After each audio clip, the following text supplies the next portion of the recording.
Welcome everyone to another early Wednesday morning. Let me turn that a little bit down.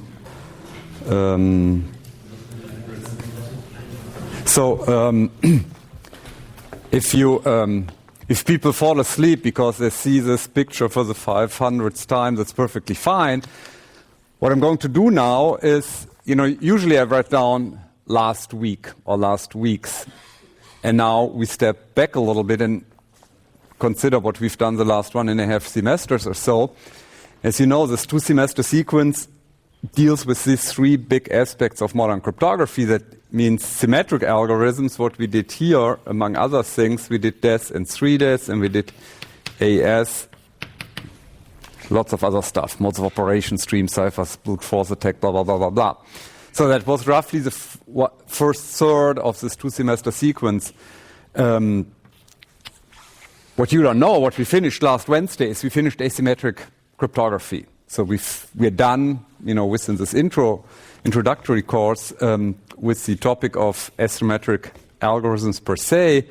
What we did, we introduced all 3 families of public key algorithms that are relevant in practice. That means RSA, discrete logarithm, and last 2 weeks we did ECC. Okay, so we're done with that. Here's the timeline, right? Again, this is, October. You don't have to copy that. You can copy, but it won't be on the exam, don't worry. Okay, so...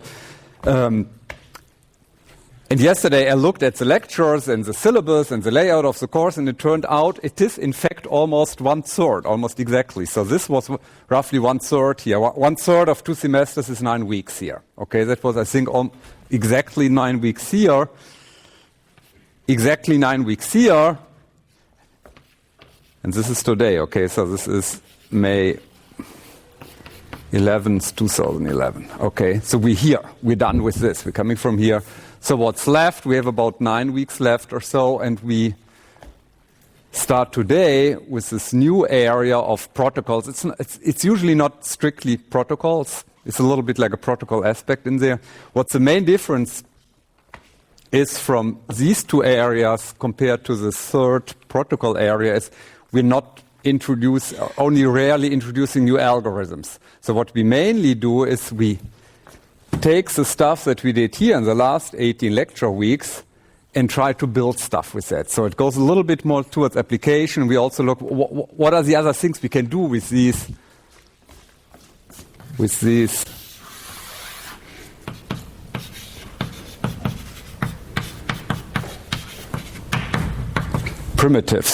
Primitiven in Deutsch. Okay, so these are often called, and this is kind of a newer terminology, people haven't been using it for 20 years, but maybe for, 5 or 10 years, they're called crypto primitives. So these are the basic building blocks, right? The Legos, Lego Bausteine, yeah. So these are the Lego bricks, and now we use Lego to build stuff, okay? So this is roughly what we do. And there are all kind of different things we do. And some things are cool, and sometimes it's really surprising. We even go back, and is it I think in 2 or 3 weeks, we go heavily back to symmetric algorithm and suddenly use DES and AES to build message authentication codes or hash function kind of interesting things. Okay? And people that are, that hate mathematics and hate crypto per se, it's hopefully getting more interesting. I mean, this is also a little bit more towards using cryptography in web browsers and cell phones, this kind of stuff. Okay, so, and today we start with, I think, one of the more exciting aspects of kind of a little bit higher level cryptography. Today we try to cover 4 topics, namely, I want to give an introduction to digital signatures, very important topic, digital signatures. Another big area in which we only treat very briefly here are security services, whatever that is.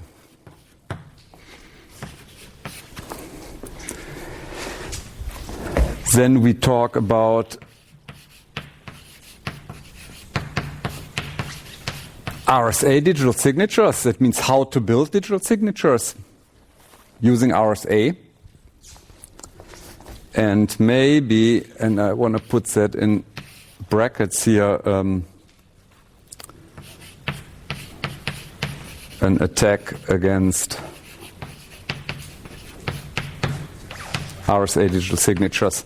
So this is in brackets because I don't know whether we will have enough time today. Okay. So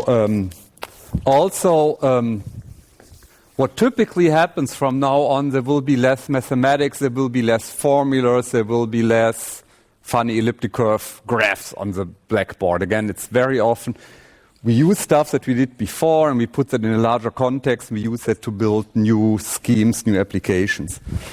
This kind of different notions. And actually today, particularly the first two chapters, are a lot of talking. Okay, so if you hate me talking, this is the wrong course for you for the next few weeks. Okay, so there's a lot more like understanding concepts as opposed to understanding mathematics or algorithms.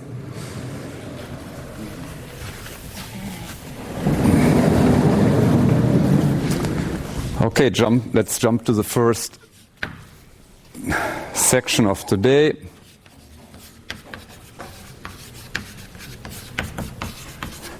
Introduction to digital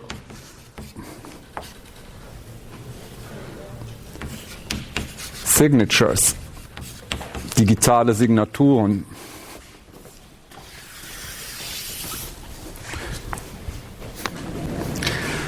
Okay, what is it? What do we try to do? And I always start from a pedagogical point of view. The goal, the objectives, the aim of this whole undertaking today is we want to have something like a signature like, a Signatur-ähnliche, Unterschrift-ähnliche, signature-like function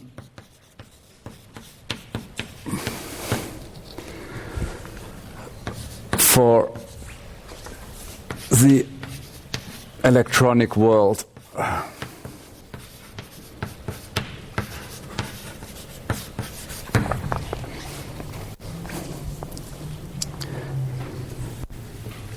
What I mean when I talk about signature like I mean actual, signature on a piece of paper, and I think this will be a pretty interesting discussion the next 20 minutes or so to look what happens when we sign in the real world and in the physical, in the paper world, and what happens if we try to do the same thing in the digital world. So let's first look at a conventional. What I mean with conventional is paper, okay? Signature.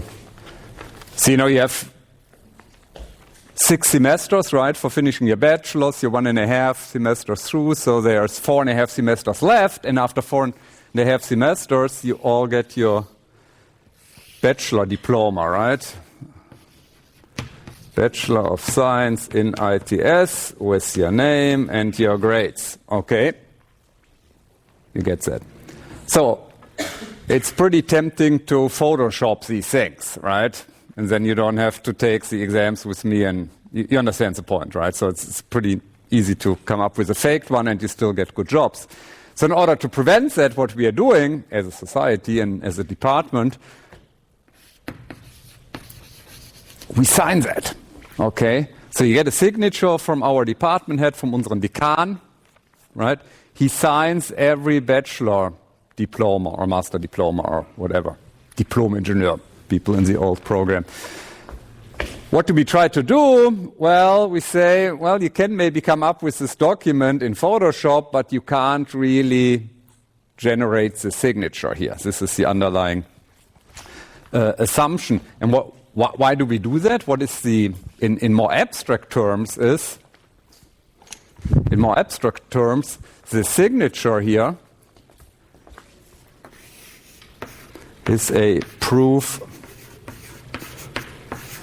of authenticity, Authentizität, das authentisch ist, Authenticity,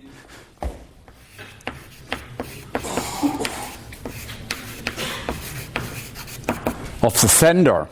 Sender being the issuer, somebody who issues that, who creates that, ausstellt, which is our department, right, or university. Okay, so this is what we're trying to do. If there's an original signature underneath, the assumption is it really comes from this person who, claims to have created that.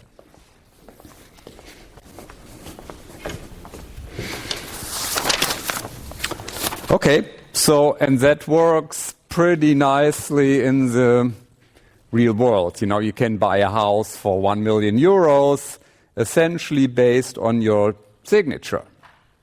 Which is kind of interesting because they're not really that hard to fake, right?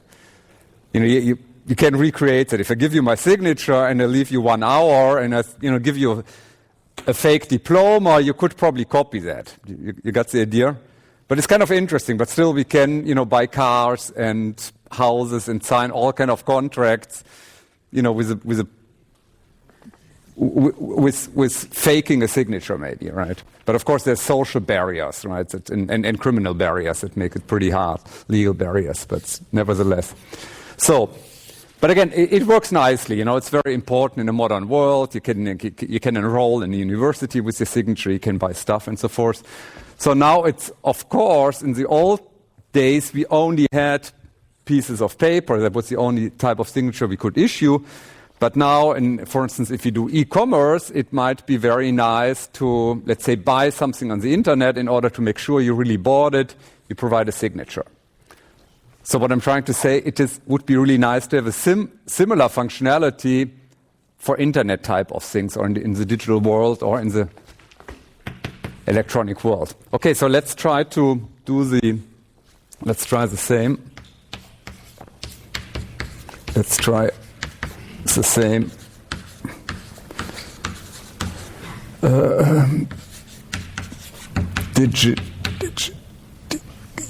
Digitally. Okay, so now we don't have a paper document, we have an electronic document. We have a PDF file, right? A Word document or LaTeX or whatever. Okay.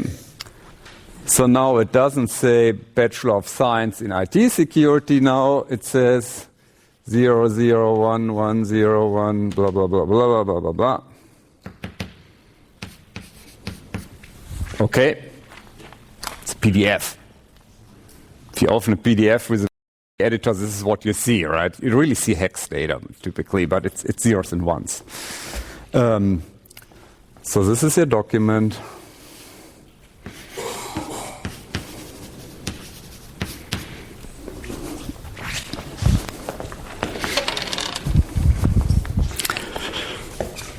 Well, so what did we do here? We could probably say, okay, this is some kind of separation, and then we sign it at the bottom. Okay, and what do? We have some kind of unique biometric thing, right? We have a unique line with a pencil. So let's do the same, but instead of picking this graph, this Schriftzug, I pick a 0-1 combination, really long, 1,000 bits. So Christoph Paar, I pick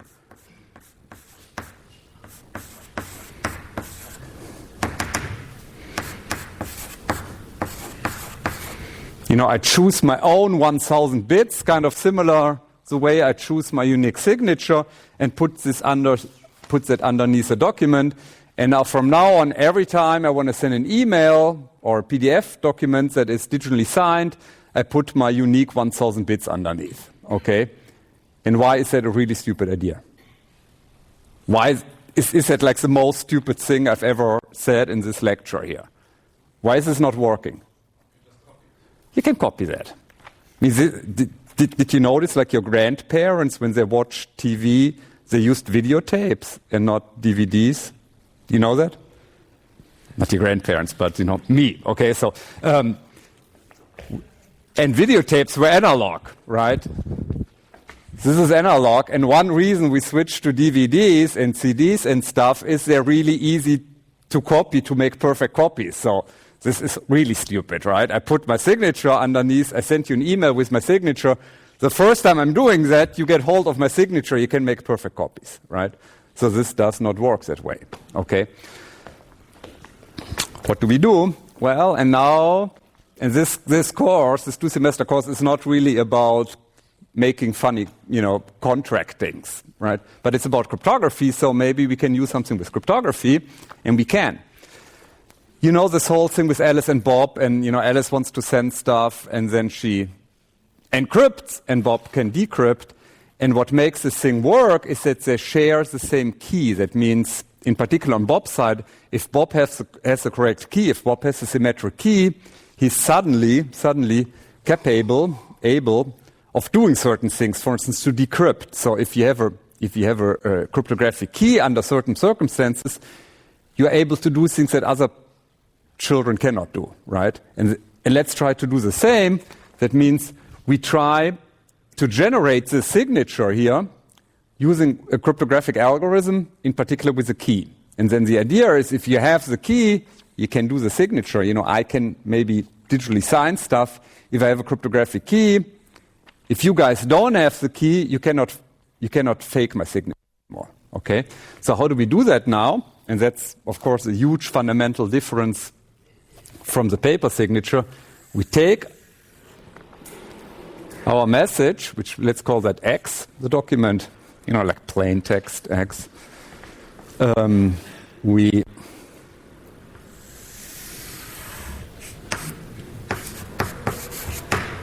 plug X into a signature algorithm, cryptographic function, and we use a key here at this point, okay? And then the output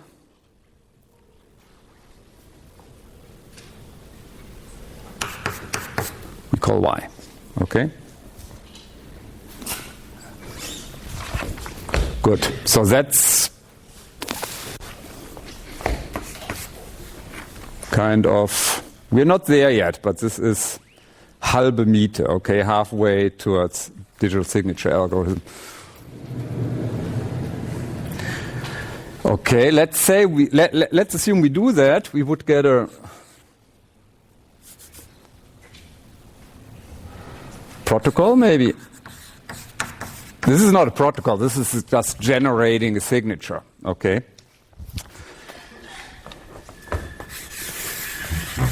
So let's assume this is a space, the universe of all possible messages. This is which is actually called sometimes the message space. And this is this one specific document. This is this diploma I want to, Bachelorurkunde, this bachelor diploma I want to sign. So what I do from here, I have the signature space.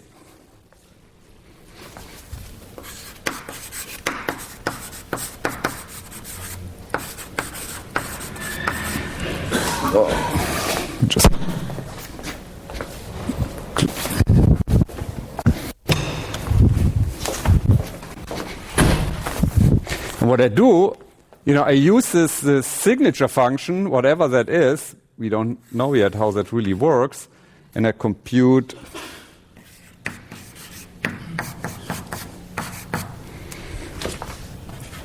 one Y point, one signature, okay? So what you see now is exactly the same as you see on the upper blackboard, just with different schematics or so. But now this is only what happens on Alice's side, on Bob's side, if you wish, on Bob's side maybe. Now, if you want to send that, what you have to do,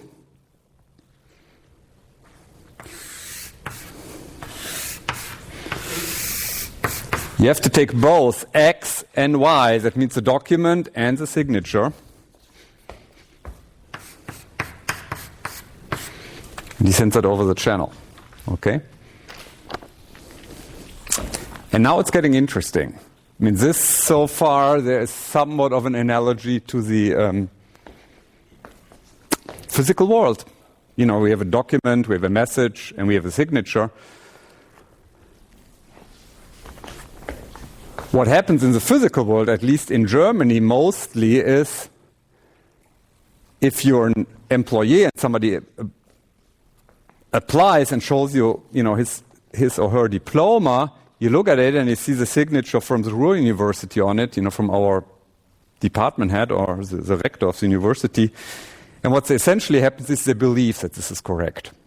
Okay? They don't really check, they don't really verify. Okay? This doesn't work here, right? You can't take the document, look at Y and say, oh, that's probably correct. Nobody would fake that, right? It wouldn't work. Which is actually interesting. A friend of mine who studied with me is married to a woman from Spain, and that's different. They had at some point they needed some Anerkennung of her diploma, and they went or some translation, and they went to City Hall, zum nicht Standesamt, Einwohnermeldeamt. Okay, and so they needed, I think, like a translation or something that this is an original diploma. So what they did, they had the signatures of the current university president, of the rector. They had in City Hall, im Einwohnermeldeamt, but this was an older diploma, so that wasn't current anymore, that wasn't actual. So they wouldn't give her the stamps, they wouldn't say this is like an original diploma. So what they actually did, they had a list with the original signatures, and then they actually compared, how does the signature on the diploma look. So you can do that, but mostly in at least in Germany, people don't check that. Okay, so but again, we have to do that definitely in the digital world. So what we need here, we need a fancy word for saying we have to check, we have to verify. That's a fancy term of saying the same. So what we need here is a verification function, which is called ver, V-E-R, which again needs as input both the message and the signature that belongs to the message, together with a cryptographic key. And now there's the first question, which is, I don't know, maybe a simple question. What is a possible outcome of such a check, of a verification? What can happen? What can the verification function tell us? How many bits of information do we get out? 1 bit. It's go or no go. It means either this is a valid, a true signature, or this is an invalid signature. There's only 1 bit of information. Why am I stressing that? Later on, we end up using RSA for this stuff. So you might again do arithmetic with 2,000 bits and stuff, very big calculation and square and multiply, blah, blah, blah. But the end statement is only go or no go. Unlike encryption, typically we encrypted the whole message, and the ciphertext, of course, is 2048 bits, for instance, in the RSA case. Here, we only want to have 1 bit of information. Okay, so let's formally we can put it this way. So this is true, comma, if Y is valid signature, or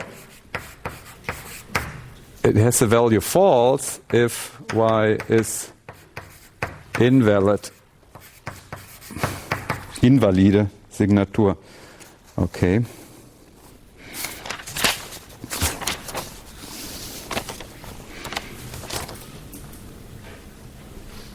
Okay, so let's stop with this.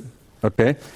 And we later on, this is not the whole truth, okay? As often I'm cheating, okay? So that we have to add some very important little detail, but we do that in 10 minutes, okay? So now, but we're 90% correct, or 70%, or I don't know.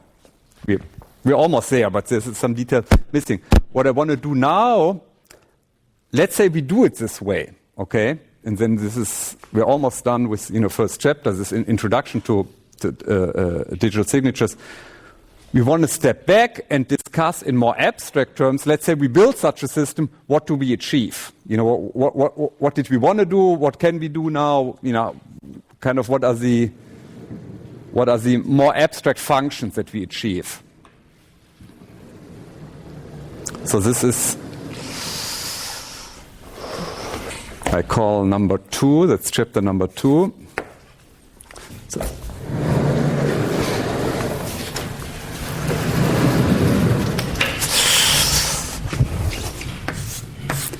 We're almost done. Again, we're going to come back to this chapter, but first let's start with the second chapter because it makes sense at this moment in time.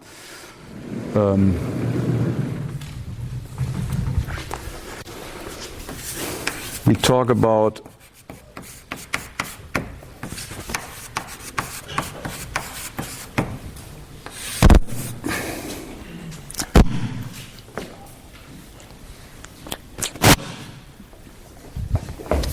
microphone cable.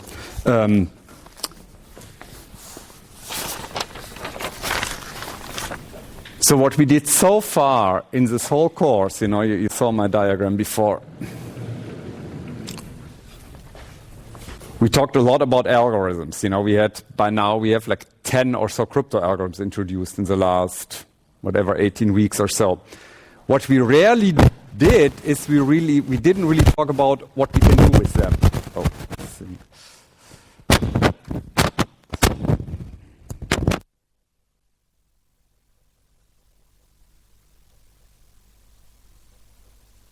Nee, ne, genau. Wackelt immer noch, oder? Kann ich aufs andere Mikrofon gehen, oder ist das okay? Okay, so we switch microphones.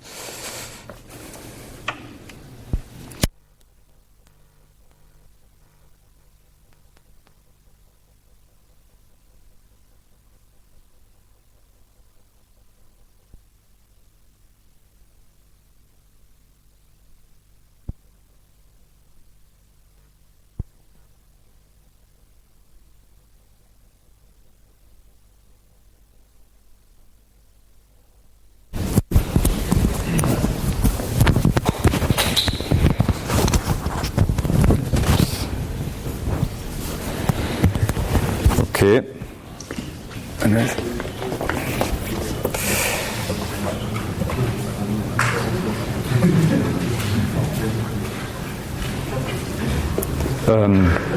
We should be online again. Very good. So, what I was saying is, I want to turn the volume down a little bit. So, when we did the algorithms, you kind of believed you were doing something meaningful, something that makes sense, but I was a little bit cheating here. I didn't tell you very much what we can use them for. Actually, my main motivation was only one very, very simple thing, probably the most simple thing you can do with cryptography, namely doing actual encryption. Okay? But in reality, there are many, many other things you can do besides encryption, and this is that's the discussion we start to do now. Okay, so, and these are called security services. So,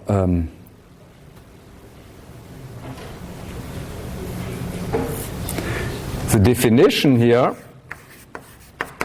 is the objectives, the Ziele in German, right? The Ziele, the objectives of a security system are called, in quotation marks, security services.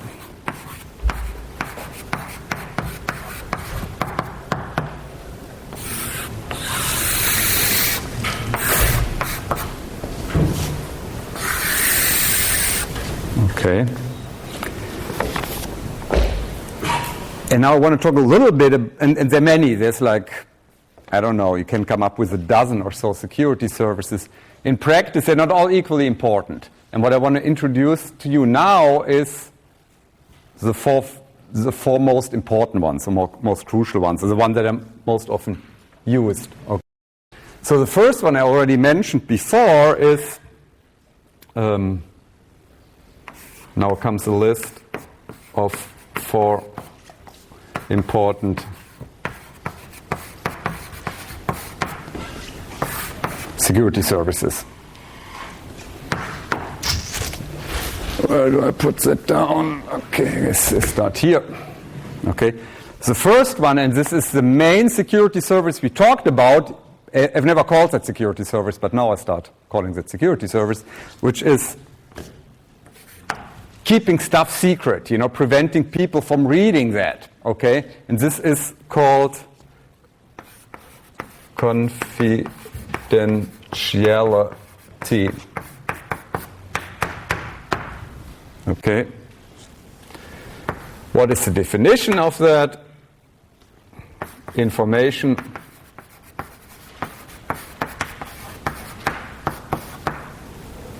is kept secret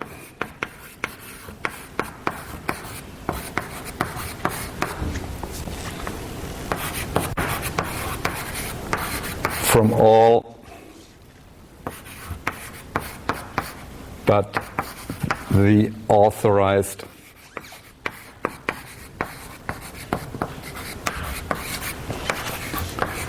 parties.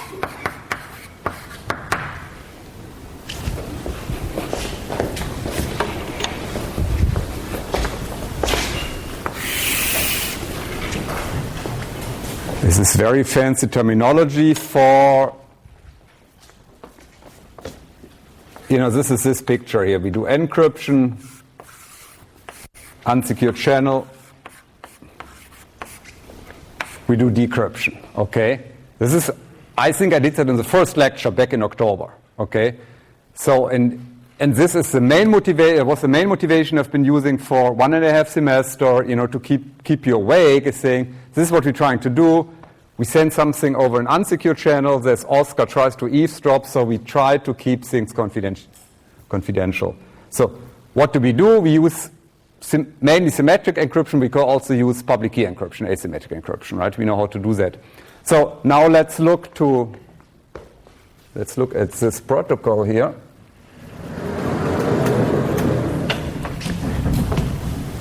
Does this protocol, whatever we're doing here, this is a channel here, right? This is, Alice and Bob.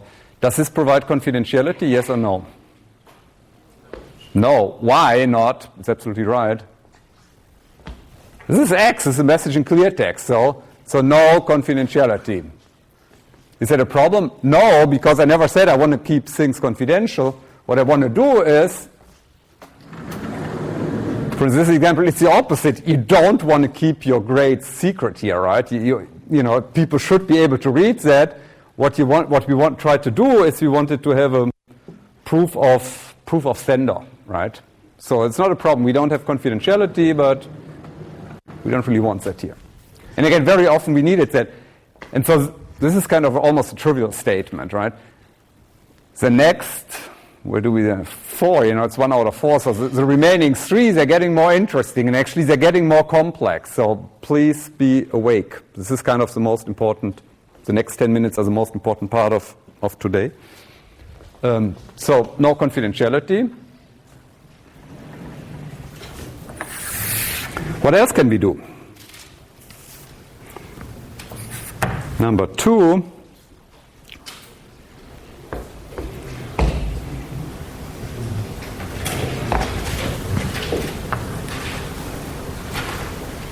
is message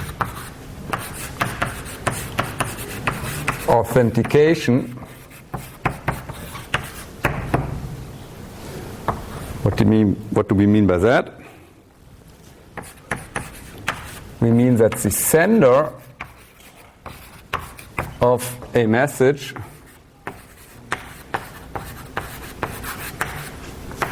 is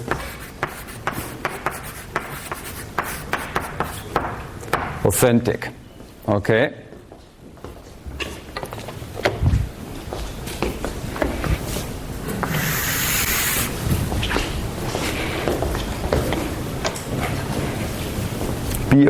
Be awake for the discussion that now follows. Do we have that here? That means this is Bob. Bob receives X and Y. Bob verifies, and he gets the statement, yeah, this is a valid signature. So we, in this case,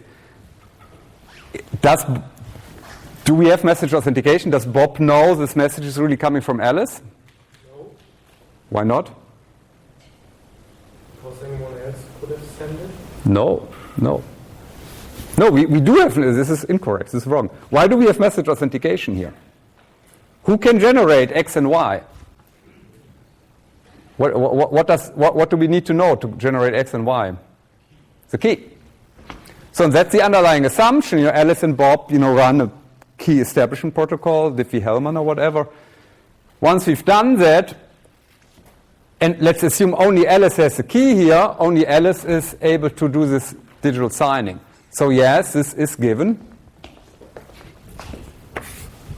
Which is, by the way, pretty much what my signature does under your diploma here, right? It's really coming from Ruhr University, right? Yeah, it's really coming from Alice because only Alice has the key, okay?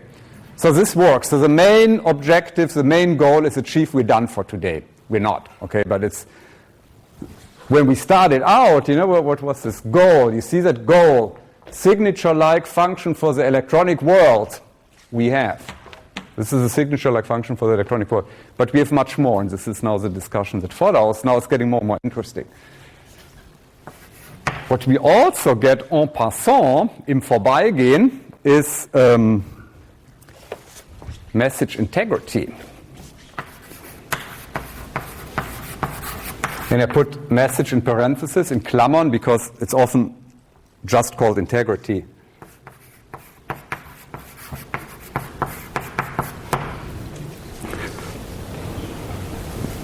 Meaning, message has not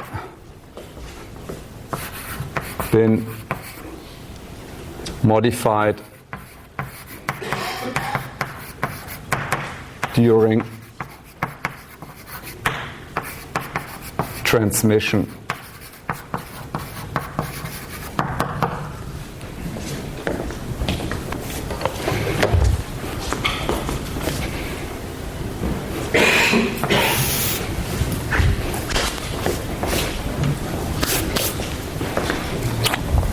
Now it's getting interesting here.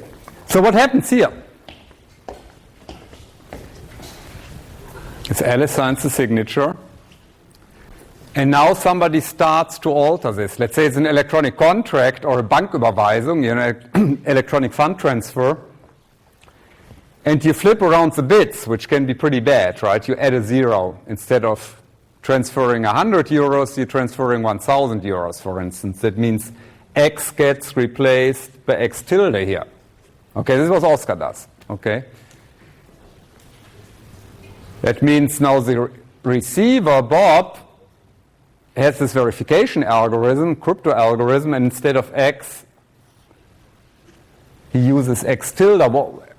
Without knowing how that works in detail, what will happen here? Any idea? Yeah. Will be false. Why? Because this Y, together with this key, belongs to this X and not to the X tilde. And you know that what we end up doing, we're doing essentially in RSA encryption later on. Even if you flip one bit in RSA and then you do an encryption exponentiation, this spreads over the entire word immediately. So this probably fails. So yes, we do have integrity. And now, maybe briefly, let's compare that to where we started from.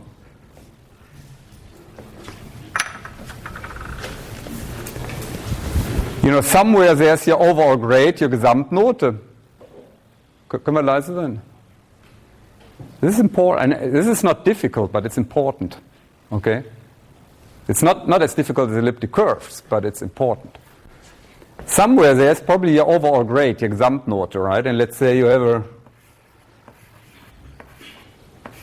68%, which is not good, right? We don't want to have a 68. This is not good here, okay? So, and you really want to have the job, right? And and there's the signatures already underneath. And the 6 and the 8, they don't look that different, right? So, you could maybe sit down and turn that into an 88, right? Does this signature protect against this? No. Okay.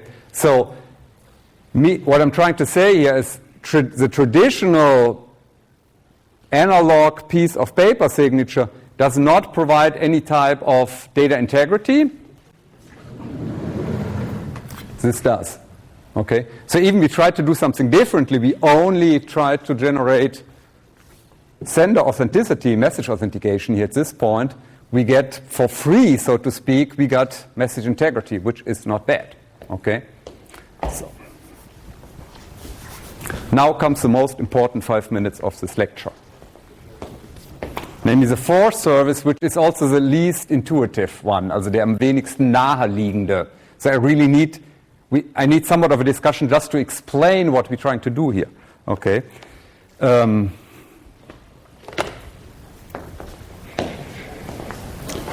So this is not bad, So it means we have message authentication, we have message integrity. Now one big application for this stuff is electronic commerce.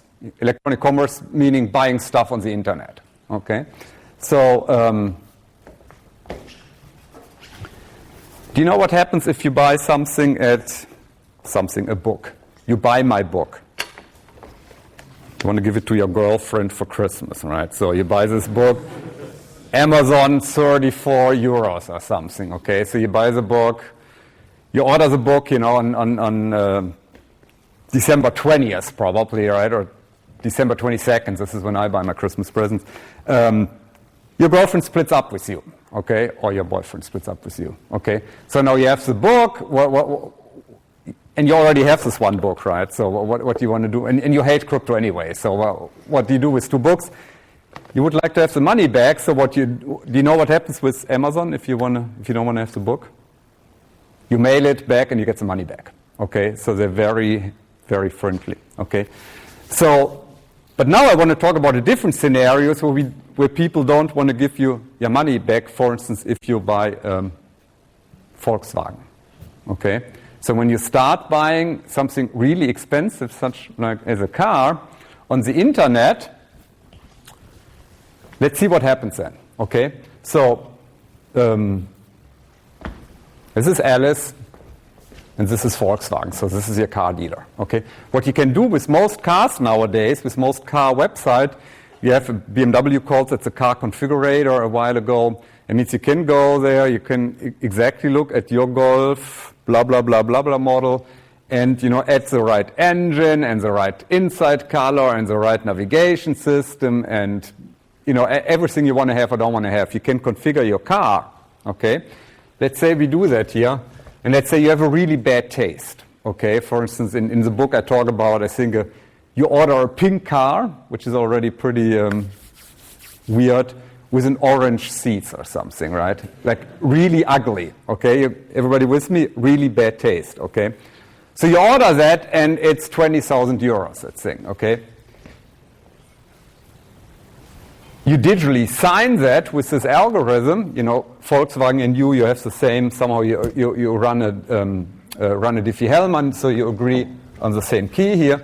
You order that, Volkswagen can check, okay, this is an original order, it really comes from, Christoph Parr or whatever, because it's digitally signed.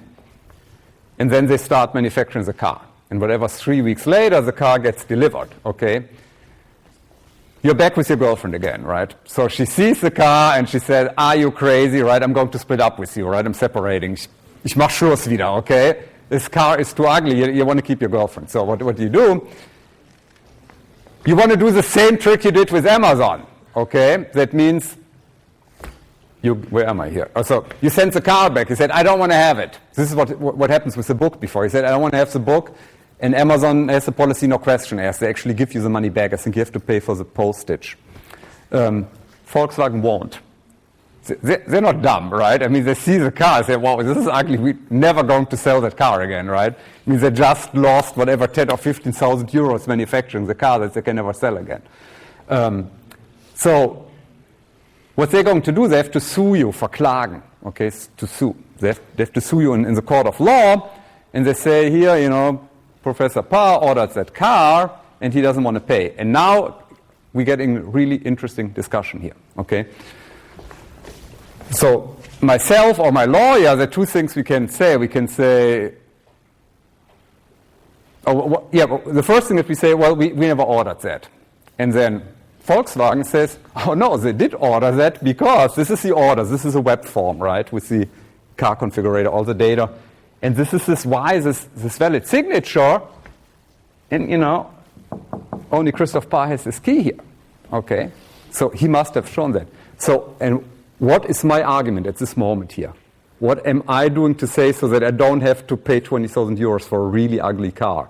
And I'm losing my girlfriend. So what I don't want to have the car, I want to keep my girlfriend. So what do I do? Which is a legal argument hier? Was ist das juristische Argument? Ja, oben. Können Sie in Deutsch machen? Who can fake the signature?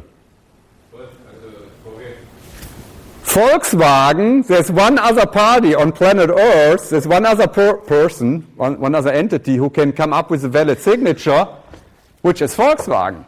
And I have a good lawyer said, well, first, Volkswagen can do it, and in fact, they have a pretty big incentive, right? Hohen Anreize to do, because they can sell more cars, right? So, what's happening here is, the judge, der Richter, he can't decide, right? Because the reality is, of course, I could have generated the signature, but Volkswagen could have done too. Okay? So we have this dispute, and there's no way for, in cryptography that's called a neutral third party, neutrale dritte Partei, like a judge cannot decide who has done that, right? Okay, and this is a very important security service. This is called non-repudiation. Repudiation.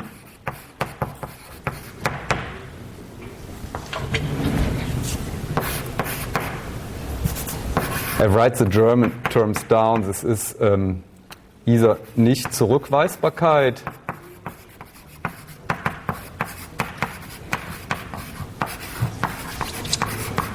I love those German words, right? Only half a blackboard long. Nicht-Zurückweisbarkeit oder Beweisbarkeit, which is simpler. Provability, okay? So, and what is that?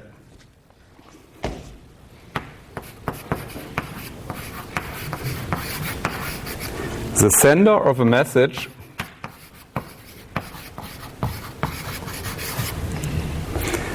cannot deny, kann nicht bestreiten, cannot deny the creation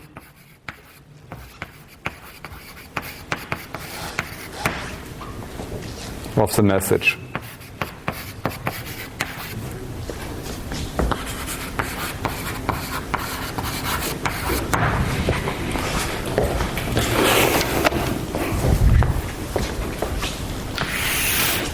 Okay.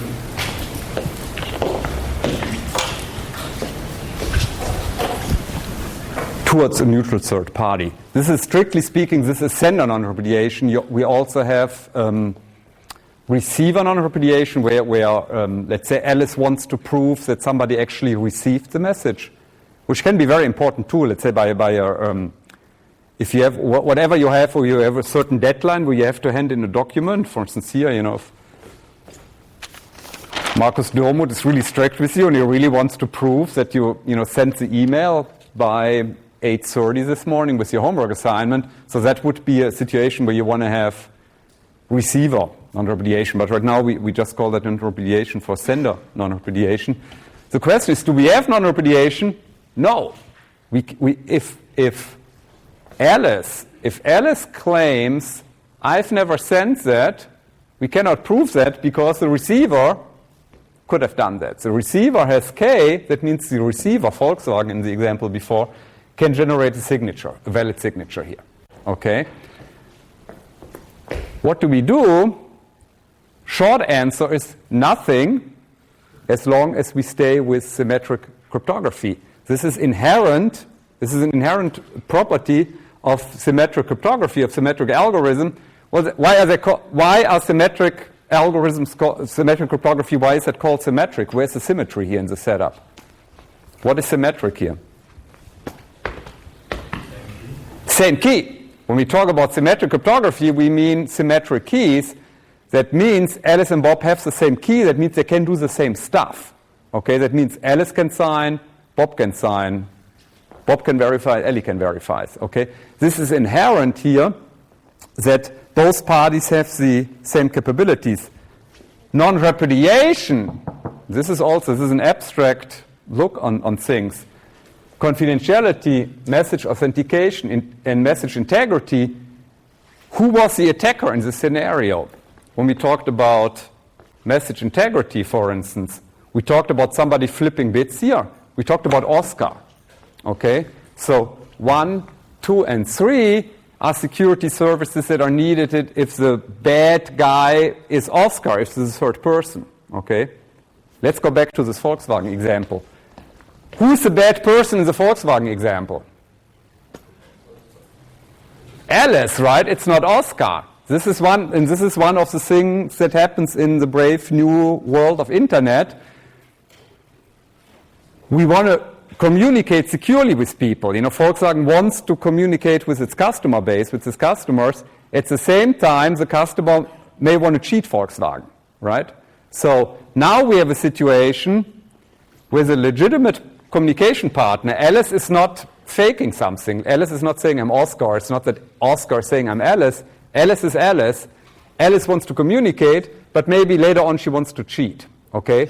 So the dishonest party, der unehrliche Teilnehmer, is now either Alice or Bob. And in these situations, when Alice and Bob cheat,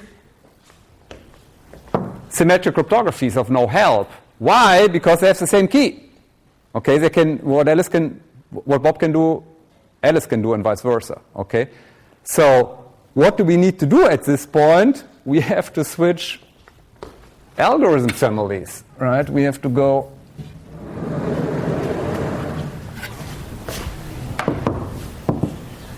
We have to switch to asymmetric cryptography, and there's, for instance, the Handbook of Applied Cryptography, which was kind of my Bible for many years. They say at some point, this non-repudiation, what we just discussed the last 10 minutes, is the main reason why we need asymmetric cryptography. There's a little bit simplification. There are other things where public key is good at, key exchange, for instance. But nevertheless, this is one huge reason why we want to have public key cryptography. So what do we do now? We modify the protocol with colors. So we go back here. So what do we do? What we have to do, before the problem was that, if you send the car order to Volkswagen, later on it turned out Volkswagen can also generate this car order, right? And the judge says, I can't decide. So what we have to do now is we have to provide, one of these keys becomes a private key. So either here we use a public key or a private key, and here we use the other key. Okay? That's the basic idea. We use public key cryptography. And now the big question, if you give the right answer, it was perfectly fine that you spent 60 minutes here this morning. Where do we use the private key? It's the verification or the signature part? Who is in favor of signature? Raise your hand. Who is signature? Okay, you're right. So, meaning it's a private key, which is private to Alice. That means only Alice knows the key. That means only Alice is capable of signing. This is exactly what we want to have. Okay? So which key does Bob get? Which key is used by Volkswagen? Is a surprise, surprise, the public key here. Okay? Which is also good because we want to make the public key is easy to distribute, right? It's on my public key is literally on my website. If you go to the website of my research group, you click on people, you click on Christoph Parr, you'll see my public PGP key. Okay, so this is easy to distribute, and this is great because we want to make it easy for people to verify, right? If you get I can send you an email, through Blackboard. I can send you an email if I want to, digitally signed. And you can verify that, and you need my verification key. Well, you get that from my website here. Okay, so this is a good setup. That this is the public key. It's the first great thing is I use a private key here. Only me, I can assign messages. And then the publication is easy because everyone can verify by just downloading my key from the website. Okay, this is very simplistic, and I didn't address a lot of nasty attack kind of things, but this is the basic idea. Okay, so maybe let's step back for one more minute. Let's go back to the Volkswagen example. Now it works nicely. Again, you still have a really bad taste. You configure this car, orange, pink, blah, blah, blah. You sign it with your private key. It's being sent over. Volkswagen manufactures the Golf. Golf gets sent. You again say, I don't want to have that. What you really say, I never ordered that. Again, Volkswagen drags you to the court and schleppen sie zum Gericht. And now it's really easy. Now your Volkswagen says, oh, Professor Parr must have generated that because this is a car order, this is a digital signature. I can verify this. This is Christoph Parr's public key here at this point. And now I'm stuck. I cannot say, oh, no, I didn't do it. Volkswagen signed it. Say, no, because this is my private key. Only I have my private key, which is maybe, buried in my Geldkarte or neue Personalausweis, right? It's a new German ID card. You can do this kind of things with the neue Personalausweis here.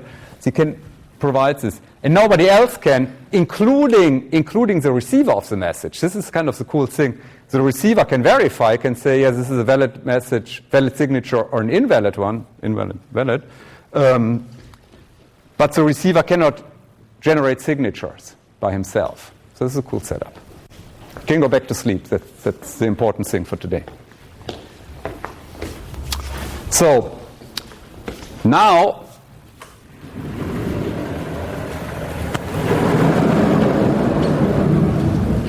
we can actually come up with a basic protocol with digital signatures.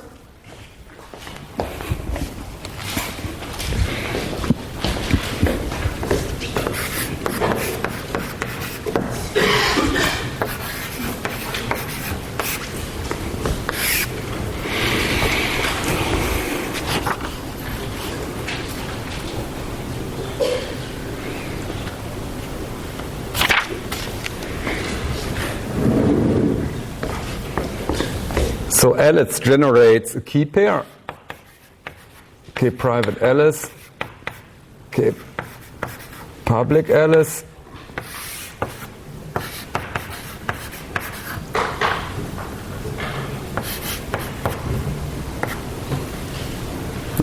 Without a comma for now. Okay. Now Alice signs something, so she computes signature of the message X using, of course, her private key Alice, which yields Y.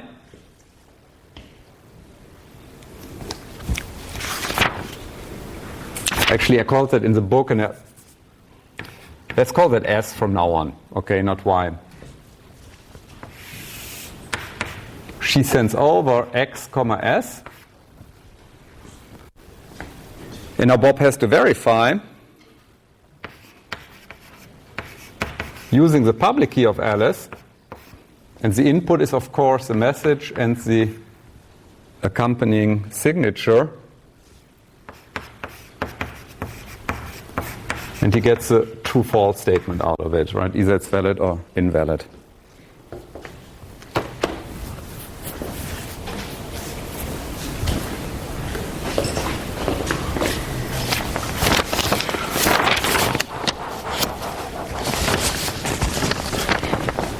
Okay, so, and this is,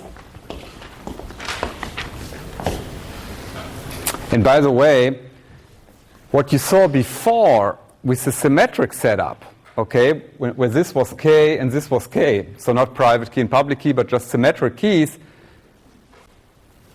what you saw here, this also has a name, and actually be doing that in 3 weeks or 4 weeks. The same picture, without public and without These are called message authentication codes, or MACs. Okay. And again, we're going to come back. This is very, very useful. It's part of your web browsers. Web browsers heavily use MACs if you do a secure connection. But this is a different story, so we're going to talk about that later. So now we're done with the second chapter. And we're done. Okay. So now the very nice thing about this topic is, in order to build, what typically happens in the past, I introduced, maybe gave some motivation to do a crypto system, and then we did 2 weeks elliptic curves, right? It was really hard to do the crypto system.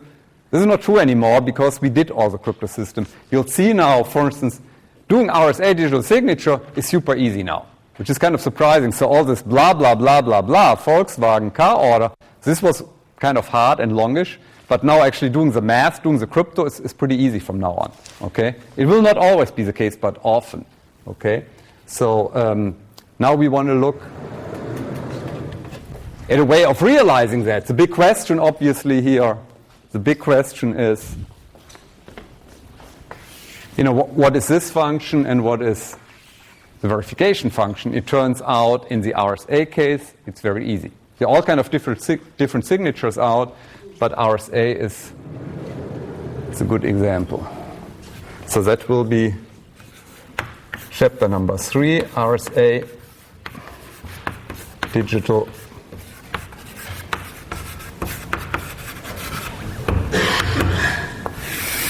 signature.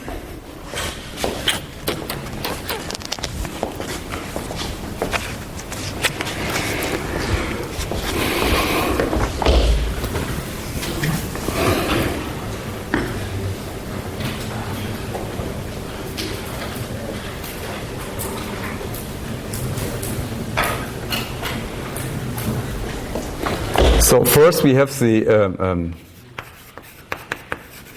setup phase. What is setup phase in public key cryptography? This is mainly computing the key pair, public key and private key.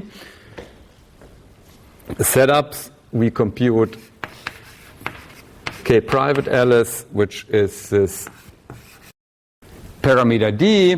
This is this whole thing with Euler's phi function and, two random primes, blah, blah, blah, blah, blah. We're not doing that again. You did that in the, for your first exam.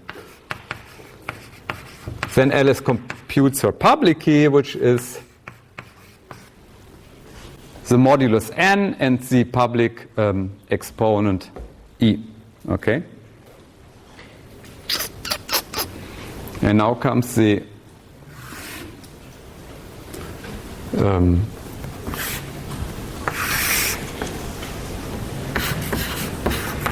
RSA digital signature protocol.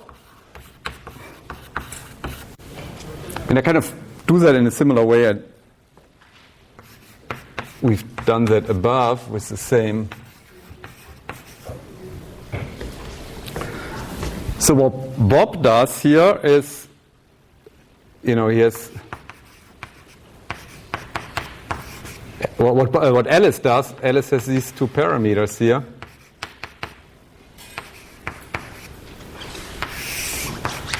She sends the public key over, that meaning the parameters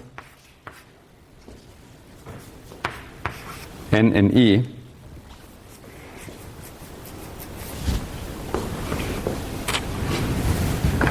Now Alice computes the signature. She computes S, which is the signature using the private key.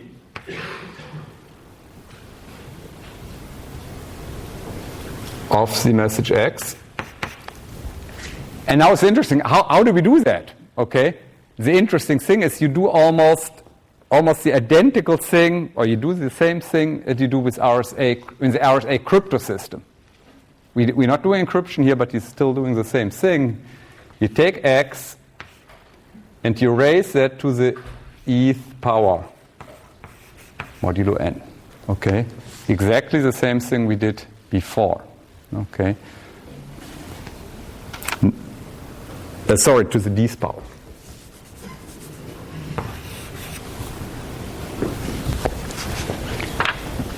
Does anyone know why I wrote e there? Why I made this mistake? What do you do with RSA encryption? What do you take x to the e, right? For encryption, you take the public exponent. You remember this analogy, the analogie with the mailbox, right? Everybody can encrypt, use the public key for encryption. And that's the public key. Yeah? That's what you do with RSA encryption. In RSA digital signature, you want to have the secret here in the exponent, right? You want to have the secret exponent. Why is that? That was the discussion before. For generating signatures, you need the private, you need the secret. Okay? This is what we're doing here.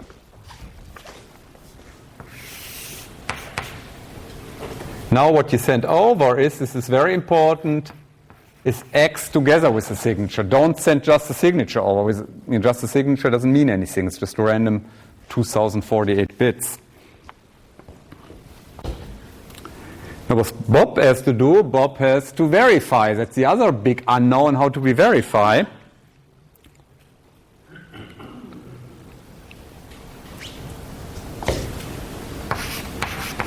And this is kind of awkward to write because this is not equal to something. This is just the process.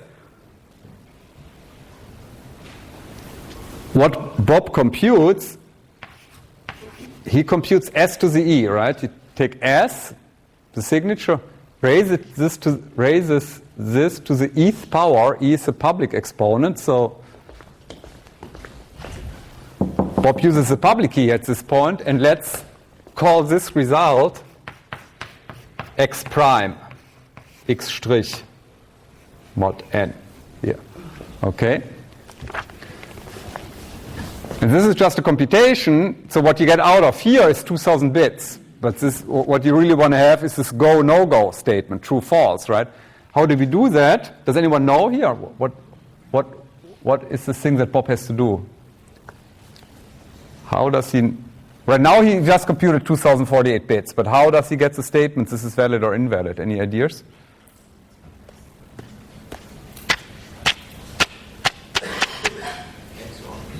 Not XOR. He simply has to check this x prime that's computed, is this the same x as here? Okay? So he has to check, is x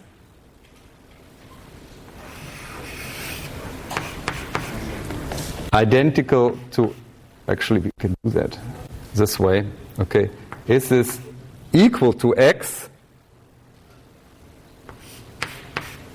or not equal? If this is the case, then we have a valid signature, and if this is the case, we have an invalid signature. Okay.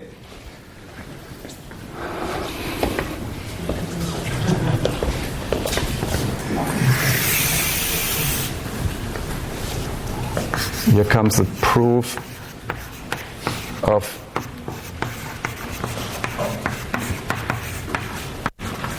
correctness. Let's say whether this is actually correct.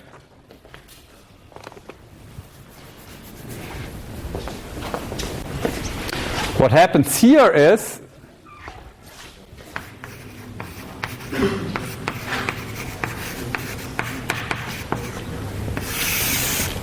what does Bob compute? Bob computes S to the E, but where's S coming from? S is coming from here. S was computed as x raised to the secret exponent. So this is x to the d to the e. And of course all of that is modulo n. So this is x to the dE. And does anyone remember from RSA this is equal to what? What is the result of this here? as x. There was a proof, Euler's phi function in the exponent, blah, blah, blah. That means first raising x to the d's power, and then later on raising that to the e's power, we effectively compute x to the d to the e, and if everything works out, you get x out again. Okay? This is the same what was inherent in RSA encryption. This can be shown to be true. Maybe let's step back and let's see what happens here when, let's say, with respect to the security services. For instance, what about integrity? What happens if we do have a bad guy on the channel, if there is actually, in fact, Oscar and flips bits, electronic bank transfer, and he flips the MSB bit, right? It's the most significant bit, really bad, right? With really bad consequences. What would happen here?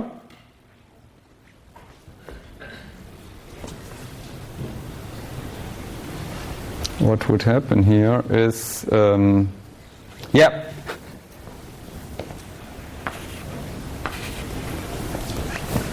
would do the comparison relatively to x prime, and that wouldn't work out because what Bob computes here is x prime is actually equal to the original x here. But now you don't have x anymore. You have x prime with the flipped bit. That means he would be in this case here, right? It says these are not equal. So you have integrity. You have, of course, you have sender authenticity. If this actually checks out, if in this case here, Bob knows this is coming from Alice. Why is that? Because only Alice has the private key, the correct private key here at this point. And the third thing we discussed is non-repudiation. Yes, we do have non-repudiation because if there's a dispute, a fight in court, if there's a dispute, Alice can prove, Bob can show, Alice must have generated the signature here. Okay, so the last thing for today, actually we're not doing number 4. The last thing we're doing is, very briefly, it's a very practical thing, computational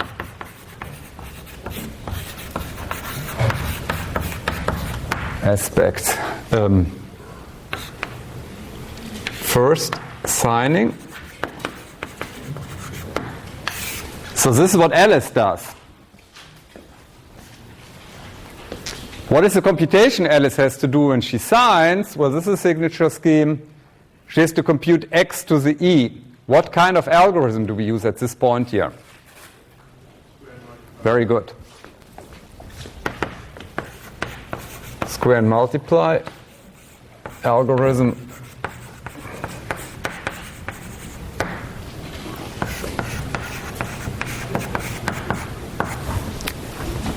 Which is no fun, right? I've written costly, meaning rule of thumb, Daumenregel, factor 1,000 slower than AES. Okay? Doing one AES encryption, if this, let's say, takes 1 millisecond, this takes 1 second. Okay? It's very rough rule of thumb. Public key is a factor 1,000 slower, sometimes a factor 100. It's really slow. It's no fun. So now it's different for the verification.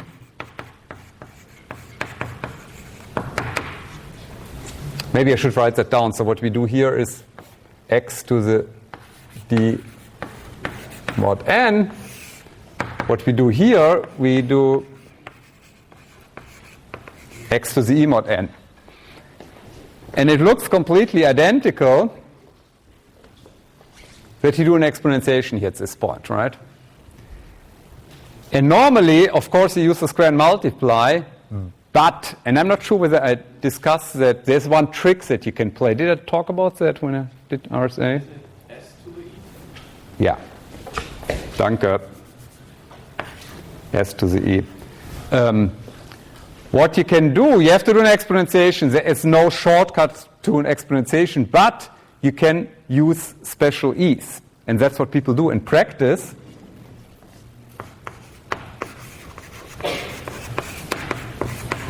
often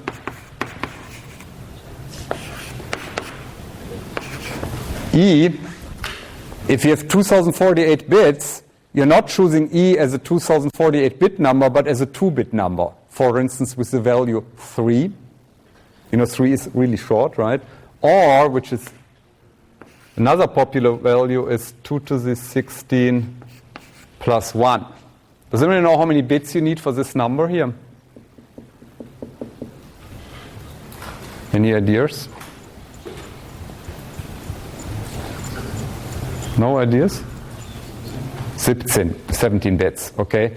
It means rather than doing a square multiply with 2,000 bits, scanning each bit starting, on the MSB bit, you only have to scan 17 bits. What is the consequence? And this is super practical. It's implemented in many, many web browsers and in all kinds of devices and applications. That means verification is super fast. Suddenly we get in the range of AES, of symmetric cryptography. It means digital signature verification is very fast. This is rather slow. So it's kind of an odd thing, which you don't have, for instance, with elliptic curves. What you have with elliptic curves, they both roughly equal speed. Here you're faster, you may be a factor 10 faster with signature generation, but then with verification you may be a factor 10 or so slower. Okay? So this is specific to RSA. Whether that's helpful, I don't know. We're done with the lecture. Frau Anja Nuss is going to make a brief statement. Stay with me. Don't run out, okay? So I'm done with the lecture. You can, yeah, very good.